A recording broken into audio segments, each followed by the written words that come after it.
Hello, boys and girls. Welcome back to another episode of Content for Kids. Thank you so much for watching. Today, we're going to start off with a beautiful song called A Child's Lullaby. And this is a song I wrote a couple years ago just for you. It's for kids. And it was a beautiful play scene that we sang the song. It was a mother with her children, and as she sent them to bed, they all sang the song together to give them peace and comfort as they laid their head and closed their eyes for a restful night's sleep. So we're going to try to practice and learn this song the next 2 weeks, and maybe it's a song that you can tuck away in your heart so when you're falling asleep, you can remember that you, because you believe in Jesus Christ, are a part of the heavenly family. You've been adopted, and God is your heavenly Father, and He holds you close. So He is your Father, and you're His child. So that's another reason why we call it the Child's Lullaby. I hope you like it. Let's start off with verse 1 and first chorus.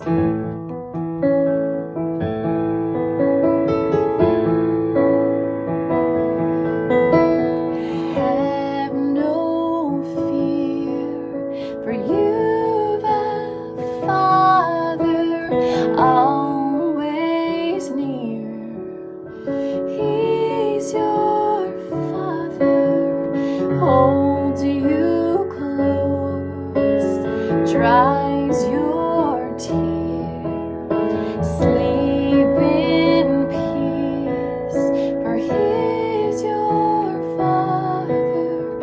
In His arms, fear no other. Life may darken, shadows grow, but you will never Let's do that verse again. Have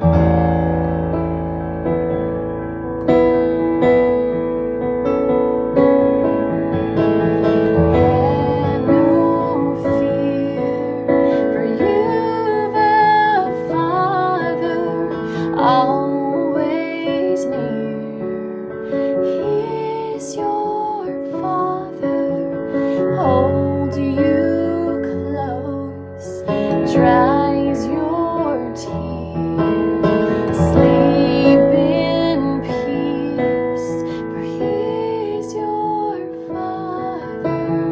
In His arms, fear no other. Life may darken, shadows grow, you will never be alone. And now we'll do the chorus. For you're His child, and He your Father, His precious child. Your precious Father, sleep in peace, and do not fear. Your Father's there to hold you near. And we'll do the chorus again. For you're His child, and He your Father, His precious child. Your precious Father, sleep in peace, and do not fear. Your Father's there to hold you near.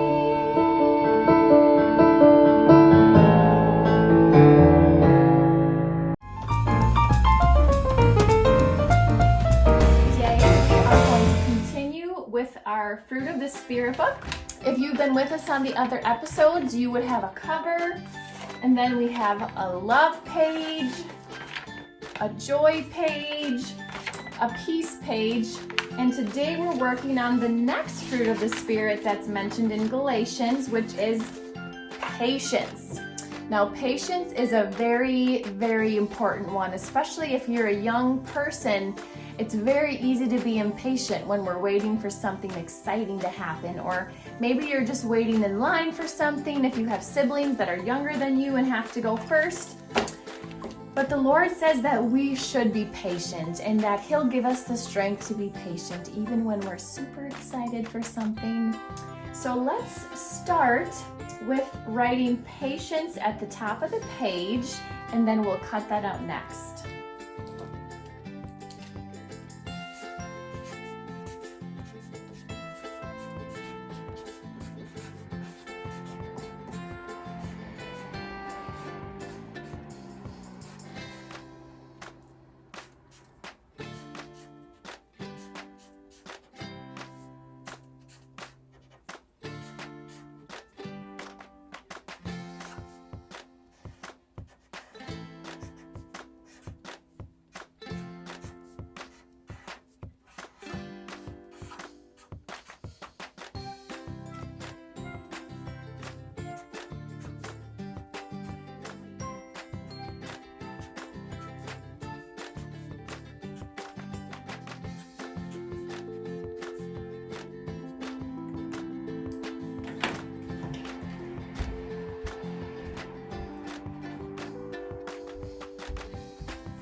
All right, so we have patience up at the top, and now we'll cut that out kind of in a fun little bubble letter way, kind of like the other pages.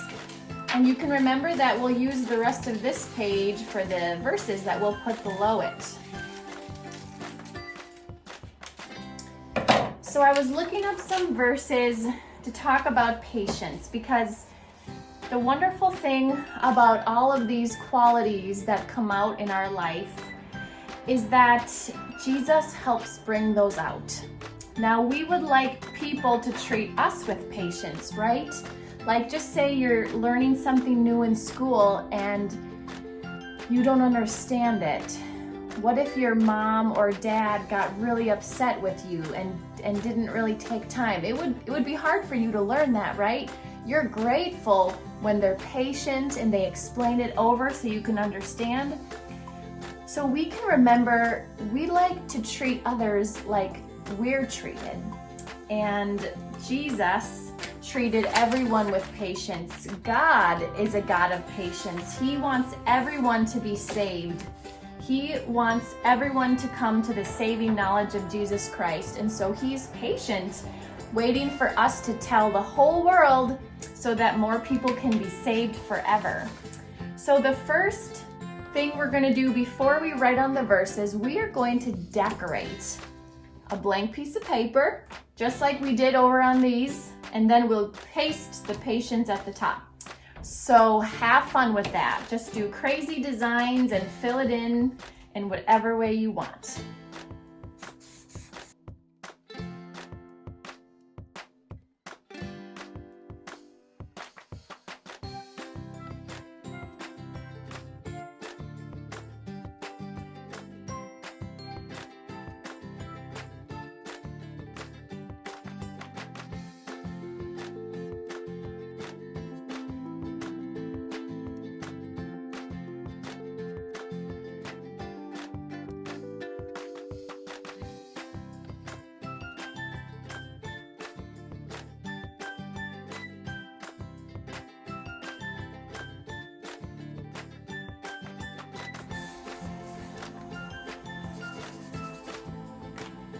Okay, so I colored my page, kind of a funny and cool looking thing. And now we're gonna start talking about what verses we're going to use for patience. So in 1 Thessalonians 5:14, God tells us to be patient towards all men. That's something He does want. So we're gonna write that one first. Be patient toward all men.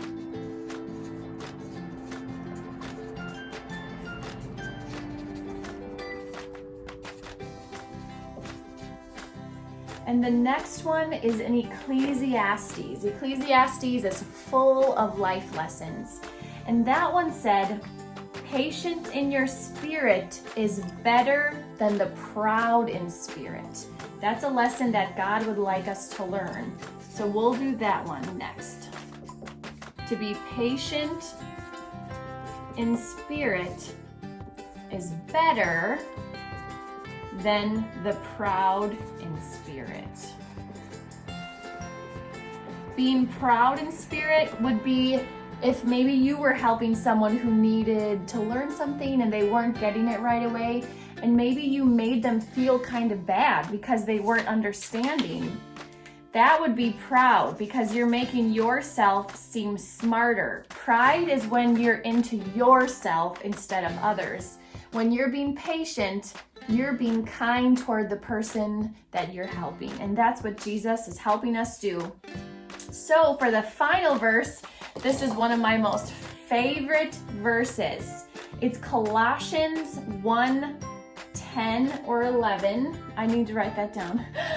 But it says, strengthened with might according to his glorious power unto all patience and long suffering with joyfulness. Now we learned about joy, right? And that means that you have a joyfulness in your spirit that comes because you understand how Jesus is helping you be joyful and what he's given you in life. So this verse talks about a couple really important things, that we're strengthened by the power of Jesus. So we don't have to be strong on our own. And then he will give us patience and long suffering with joyfulness. Those two things would change everybody's life. So let's do that next. Strengthened with might according to his glorious power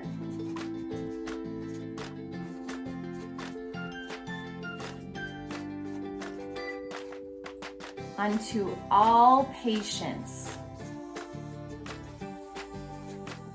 and long suffering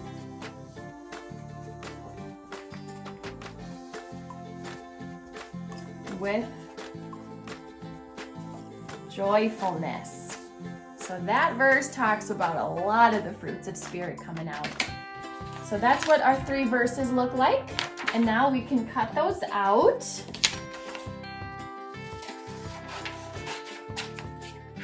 This one's going to be a big one, but it's worth it. Has a lot of good stuff in there. The Bible is full of verses that we can use and apply to our life. Even though it was written a long time ago, God knew that his words of truth would never be out of date. They would always be able to give us truth in our daily lives. And so we're never alone. We're never alone on our quest to find truth. The Bible is full of it. So thankful for that. Okay, so we're going to put our patience at the top. And then you can place your verses wherever you want. I forgot my glue stick. I'll be right back. Okay.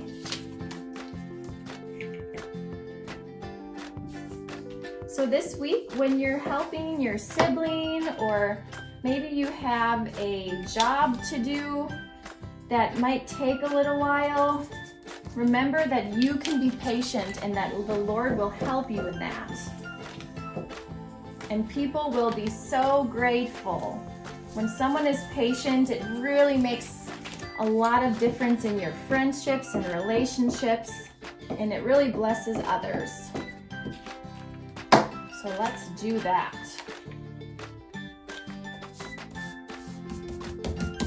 Okay. Oops, I forgot to do my patience one too. Don't forget the title.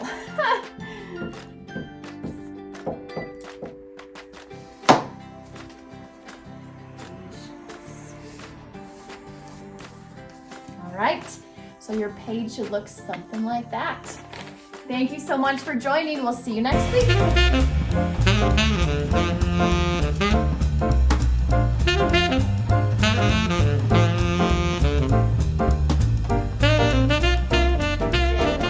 About hippopotamuses. Let's get started.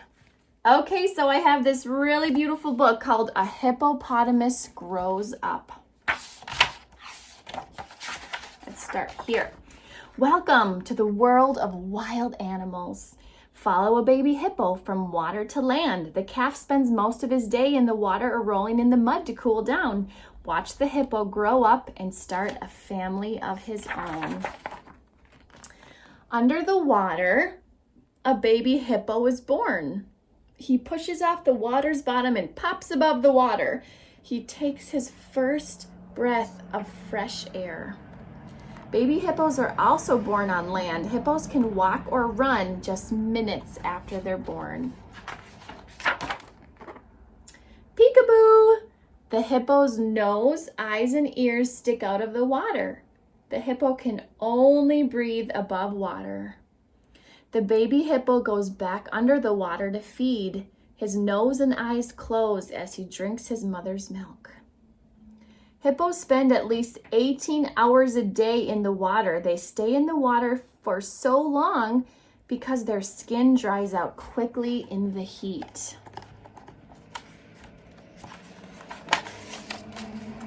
After several weeks alone together, his mother takes him to meet the herd. Female hippos are called cows. Male hippos are called bulls. Baby hippos are called calves.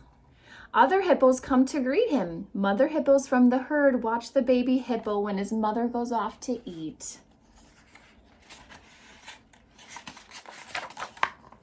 Time to eat. At 4 months, the calf can eat grass.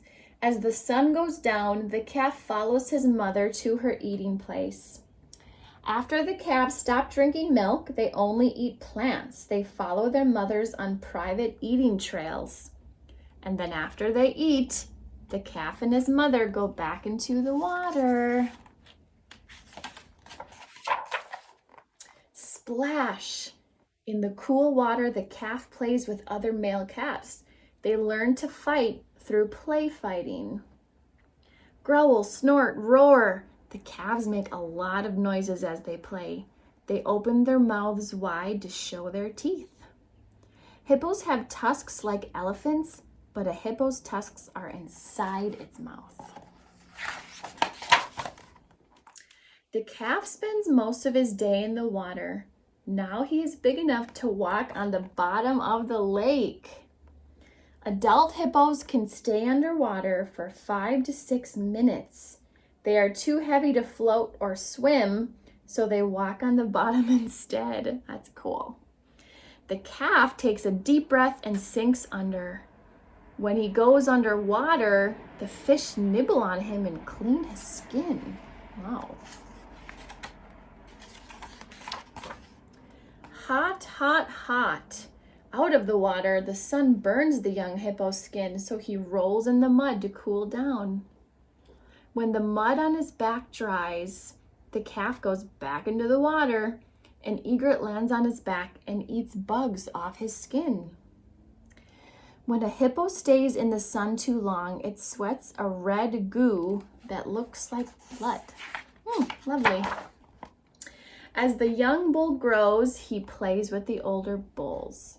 When the young bull reaches maturity, he leaves the herd. He finds a partner and mates. A bull's territory is called a refuge. A new hippo is born, and the young bull is now a father. The mother brings the new calf to meet the herd. The new calf will grow up on the African plains just like her parents. Hippos are one of the largest animals living on land. Hippos have gray-blue skin. However, their sweat is thick, oily, and pinkish red in color. A hippo can close its nose, its nostrils, when it goes under the water. Before a hippo fights, it yawns to show its teeth. Its giant mouth can open 4 feet wide. Whoa. Even with short, stumpy legs, hippos can run 18 miles an hour. There are 2 types of hippos, the common hippo and the pygmy hippo. The hippos in this book are common hippos. Both types of hippos live in Africa. All right, that's the end of that one. I do have another one. We're just gonna kind of page through it and look at some of the facts. It's kind of long and it wasn't as colorful. Which lumbering beast becomes graceful when it takes to the water? The answer is a hippopotamus. Hippos are among the largest of all land animals. With their massive body and head, they look clumsy on land. However, in the water, they're swift and smooth. The word hippopotamus means river horse in Greek. Hippos are only very distantly related to horses. Both hippos and horses belong to the same large family of hoofed animals. Within this group, horses belong to the odd-toed hoofed mammals. Horses have just one toe on each foot. Hippos, however, have 4 toes on each foot. Hippopotamuses are found only in Africa. The common hippo is among the heaviest land mammals. Only African and Asian elephants and an occasional white rhinoceros is bigger than a hippo. A big male or bull hippo stands 5 feet tall and measures 15 feet long. He can weigh more than 3 tons, which is like 6,000 pounds. Wow. They are unmistakable with their huge muzzle and big head. It's difficult to confuse them with any other animal. They might wander up to 2 miles away from the water to find fresh food. Even though they spend plenty of time on land, they are much more at home in the water. A hippo's whole body is built for swimming. It swims in a dog paddle style. Its feet are webbed. And the hippo's eyes, ears, and nostrils are all located on the top of its head. That way, it can see, breathe, and hear while most of its body is still underwater. They're not expert swimmers, but they are expert swimmers, and they're also expert divers. Their large lungs hold enough oxygen that they can stay 6 minutes underwater before having to come to the surface. They have thick, tough skin, but it's very sensitive, so they spend a lot of time in the water or they roll in the mud. That one is covered in mud. And a mouthful of teeth. Whew, wow. It has 38 to 42 teeth in its giant mouth. It can open its mouth wider than any other mammal. Like a beaver, the hippo's canines never stop growing. One hippo measured 25 inches. Hippos are herbivores or plant eaters. A hippo's stomach contains several chambers to help digest or break down its food. They eat a lot of plants. An adult will munch through 88 pounds of food each evening. They spend most of their day snoozing, but they have very sharp hearing. They're not very active by day. They're usually kind of lazy. But at night, they find their food and they're glad to walk around at night because it's not quite so hot out. And then when the sun comes up, they head back to the river to stay cool. Hippos get along with many other kinds of animals. They form a kind of partnership with a bird called a cattle egret. These long-legged birds perch on the hippo's back and they pick off ticks and flies. Both animals are happy with that arrangement. The egret gets a free meal and the hippo is rid of those insects. Are they solitary or sociable? Common hippos, which is the ones we're reading about, they do like company. Most of the females and their young live in herds to 10 to 20 in a herd. Each bull hippo has its own territory that they call a refuge, right? We learned about that. No other males can enter their refuge, and they get very angry when someone intrudes. Are they gentle giants? Yes. In spite of their huge bodies, their hippopotamuses are generally peaceful animals, except if the mother is protecting her baby. The big fight. A yawning hippo can open its mouth amazingly wide. Like humans, hippos yawn when they are tired. But a bull also yawns to show off his teeth to another male when he wants to frighten him away. Whew, that's pretty cute. Hippos can breed at any time of the year, but usually they have their hippopotamus babies in the rainy season where the rain falls and new grass grows, so there'll be plenty of good, nutritious milk. A hippopotamus is pregnant for 8 months, and she leaves the herd to find a safe place, and just one baby is born at a time. Isn't that so cute? And it's called a calf. Human babies take many months to learn how to sit up and crawl and finally walk, but hippo calves are different. They can walk, run, and swim just minutes after the birth. Mother and baby spend a lot of time floating and swimming in the river. If the calf gets tired, it scrambles up on its mother's back for a ride. That is also the safest place to keep out of the way of hungry crocodiles. Calves in danger. Adult hippopotamuses have very few natural enemies because they're so big. But the calves have a lot of enemies because they're so little, so the mother keeps the calf close. If the calf disobeys and strays too far from its mother, she will discipline the youngster with a swat from her big muzzle or even by rolling it over. If the calf is well behaved, she rewards it with a nuzzle or a little lick. That's really sweet. For the first 4 or 5 months, the calf drinks its mother's milk, and after that, it eats grass. That was pretty fun to learn about.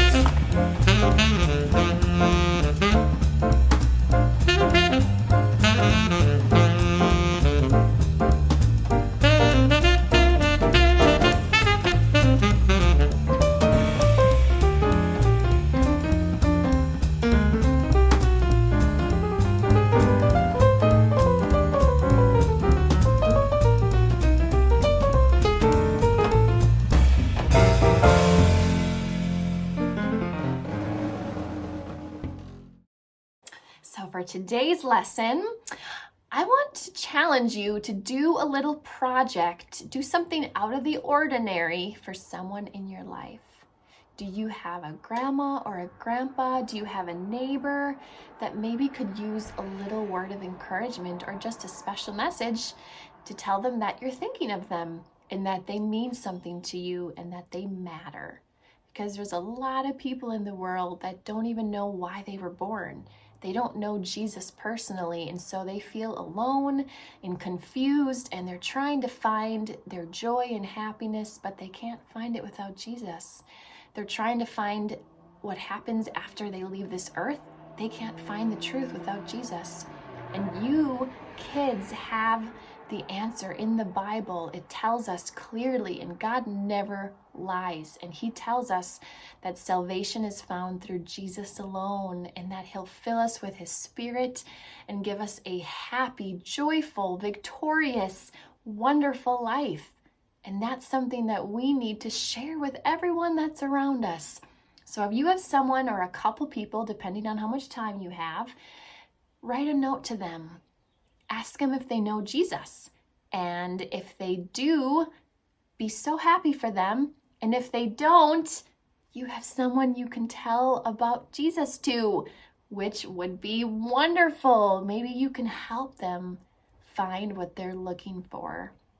If you have someone who's sick, pray for them and tell them that in the note, because there's so many people that are so blessed by an encouraging word or just knowing that they matter or that someone's thinking of them.